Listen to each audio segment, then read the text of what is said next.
It would definitely be convenient for somebody like Bezos that he would be the God, allegory in a story. It's like works out super well for him, actually. Yeah. Which side are you on? Which side are you on? Matt Bernico is host of the Magnificast, co-host of the Magnificast. Thanks for taking the time. I appreciate it. Yeah, thanks for having me on. So, the Magnificast is a podcast about the intersection of leftist politics and Christianity. Talk to us about the podcast. Like, what is it about beyond that, and what are you trying to do with it? Yeah, I'd love to. So I do the Magnificast with my best friend. I don't know. I'd say he's my best friend, Dean Detloff. He's great. So we put in an episode about every week where we kind of talk through the intersections of Christianity and leftist politics, really broadly construed. Sometimes we'll talk about a current event that is happening sort of in the religion beat. Sometimes we'll talk about something that's completely unrelated. Sometimes we'll talk about liberation theology or radical readings of the Bible. Sometimes we'll talk about, what's happening with workers, who's on strike, or how that kind of works in the bigger scope of like political economy. So we're just two dudes with a podcast who are pretty interested in religion and the ways that religious people figure out, and like use their own language and rhetoric to talk about politics. I think y'all do that really, really well. And absolutely, you mentioned that recently you've done a loose series, sort of reading parables on the show in some interesting ways. Can you talk to us about that particular series that you've been doing? Yeah, absolutely. A loose series is a great way to put it. We put out one episode every week, and sometimes in our, we have pretty hectic lives, I think. So sometimes it's just like struggling to find what we're going to do next. We found this really fascinating book by a New Testament scholar called William Herzog.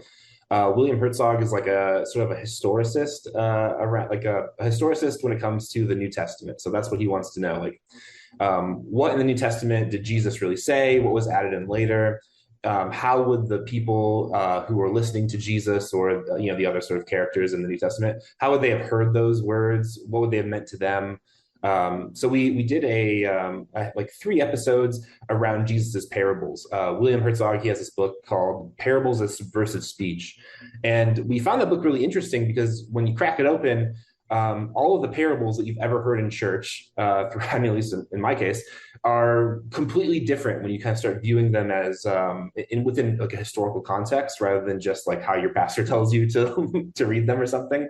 So yeah, we started doing these episodes around those parables, and what we found was that the things that you go to church and you hear a parable and it's kind of like a nice fairy tale about like something really theological, something really high-minded, some kind of like pie in the sky kind of idea. But what the book points out to us and what we kind of been talking about on our podcast is that really when you get down to it, Jesus is like giving really practical advice about politics. And if you know the historical part about that, you can kind of see that. Jesus becomes far less of like an otherworldly sort of theological figure when you read the Bible this way, and much more of like a political organizer. Like he's a guy that shows up to talk to like farmers and poor people and start conversations about the things that are really wrong in the world. And I've really enjoyed listening to it. I grew up, I think, and both of y'all have talked about either growing up in or having brushes with evangelical Christianity. And, I hear a lot as somebody who kind of who grew up in a sort of evangelical Christianity as well. Sometimes I'll hear, and I told y'all this, like maybe quote-unquote subversive or radical or liberal interpretations of scriptures. And I told y'all that the kids would say it sounds to me like cope, like copium, like they are really, really stretching. Just because I've got those interpretations so deeply wedged, in my head that I think like if this is real at all, this is what it means. But y'all were talking about the one that really, really stuck out to me.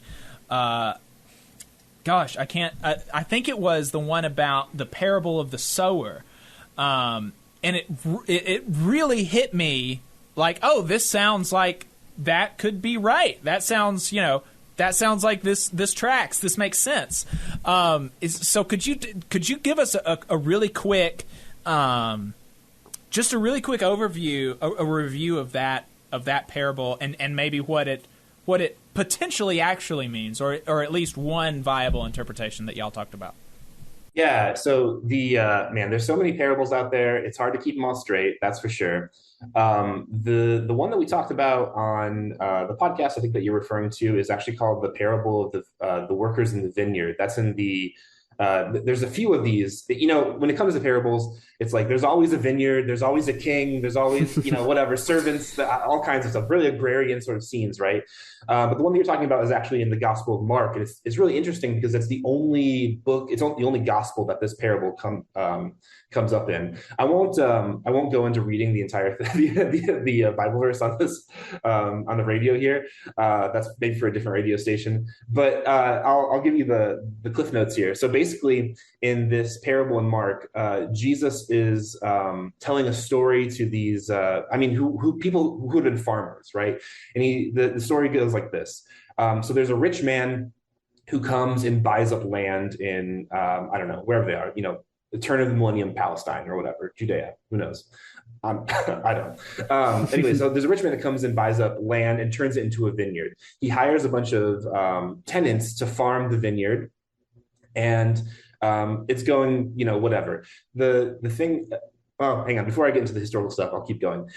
It's going well, whatever. So as time progresses, the person who owns the land, who owns the vineyard, who came to buy it up, he starts sending people to collect rents for the vineyard, right? So, he sends one person, and the tenants are like, they beat him up and they send him away. And then the landowner sends another person to come collect rents for the land. And they beat him up and send him away. And then the landowner kind of goes out on a pretty desperate limb. And instead of sending like another, just like, I don't know, goon to extract rents, they send their son. And instead of beating him up and sending him away, the tenants are like, well, this is our chance. We're going to kill the son and take the land. So they do that in the story, right? And then this is the parable that Jesus is telling. So the way that that Christians read that story, I think, is pretty clear, right? It's a story that foretells Jesus' death.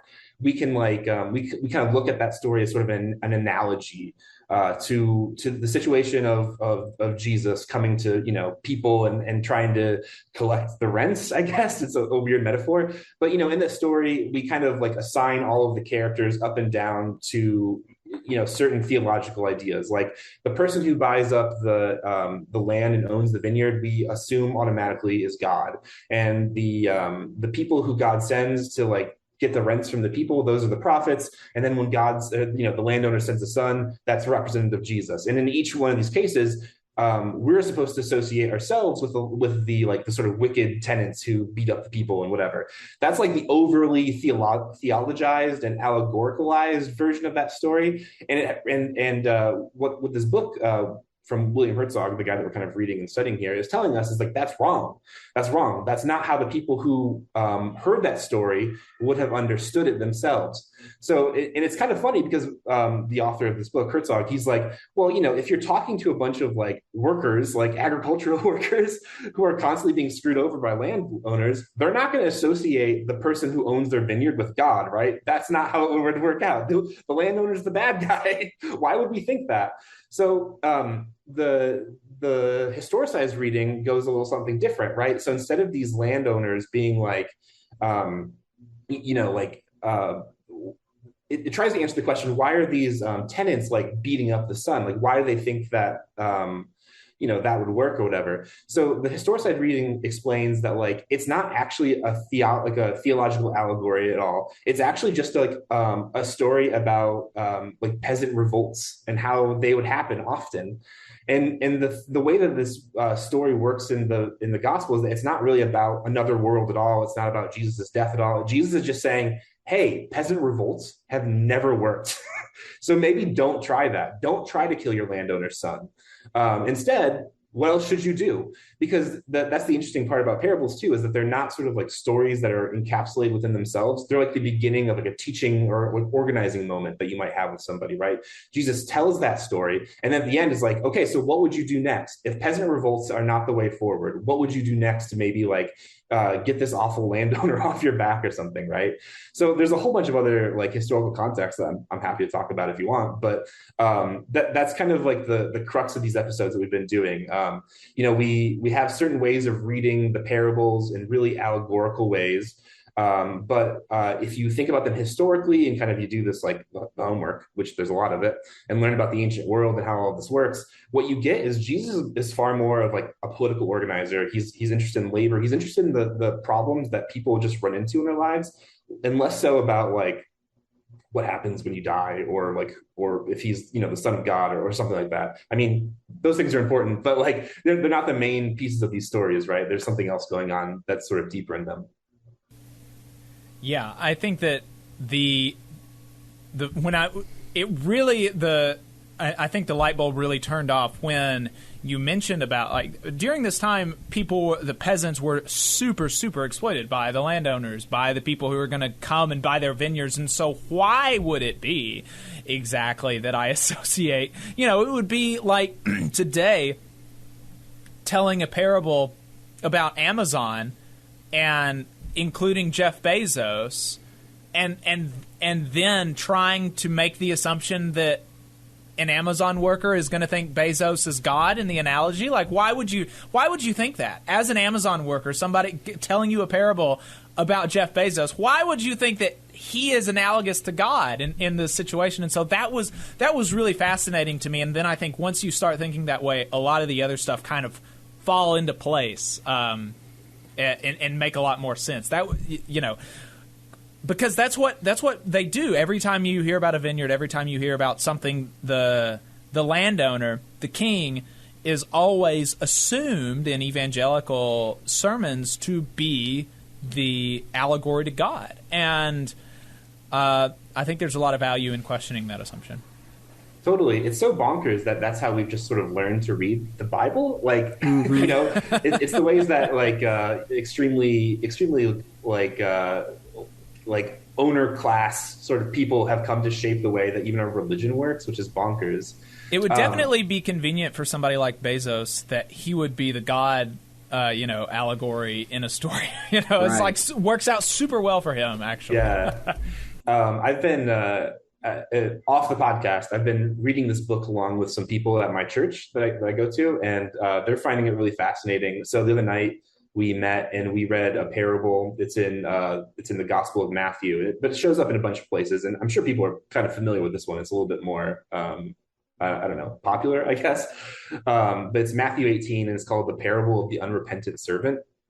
And it's a really interesting one because the basic story is that there's like this king, and there's a servant that comes to him, and the servant owes the king like an unimaginable debt, just like basically what is the equivalent of $1 gazillion, right? And the king says, yeah, sure, I forgive this debt from you, no problem. And then in turn, the servant goes out and finds somebody who owes him money and basically strangles him until this person pays. And then the other servants go back to the king and say, listen, this guy, you just forgave his money, you forgave his debt, and now he's out here beating up people to collect debts. What's going on there? And the king like tortures him or whatever, right? So this is another one of those parables where, again, people assume that the king that tortures people is God, and that the servant here is us. And it's about like sort of grace and forgiving of debts. And there's something cool about that. I mean, that's great, whatever. But in the historicized reading, the end becomes like, the king obviously wouldn't have been God to the people who were hearing it, because like kings were not great. They're like an imperialist sort of occupying force. It's like the Romans and so on, right? But in the historicized reading, the end is actually about like, what if there was a sort of politician, or a popular politician who did something for you, like forgave your debts or something, right? What if they did that, but fundamentally nothing else changed in society? like it's a story about like a Messiah who comes and like does something for you. That's really nice, but nothing fundamentally changes systemically. So it's a more interesting reading of the story because that's really good political advice, I think. Right. Yeah. A lot of parallels to the nonprofit industry, the charities, and so on. Absolutely. I mean, so I was reading with people at my church and we're kind of having a conversation about it. And they're like, well, that makes complete sense, right? Because if you were to tell a similar parable today, like who would be the king in the story? I mean, it's Joe Biden, it's Donald Trump, right? And we would never think those guys are the good guys. So it's just like, just kind of a silly assumption to bring to the Bible. But it's important because we're always bringing our own assumptions to biblical texts and things like that. So it's good to kind of get like a different perspective that gives you a different ending to the story. You just saw a clip from the Valley Labor Report. We are live every Saturday morning from 9:30 a.m. till 12:30 p.m. And we pride ourselves on keeping all of our content free to everybody so that we can talk to as many working folks as possible. If you support the work that we're doing, you think that it's important, you think that it's good, then consider making a monthly contribution to the project, and you can do that on our website, tvlr.fm. Which side are you on?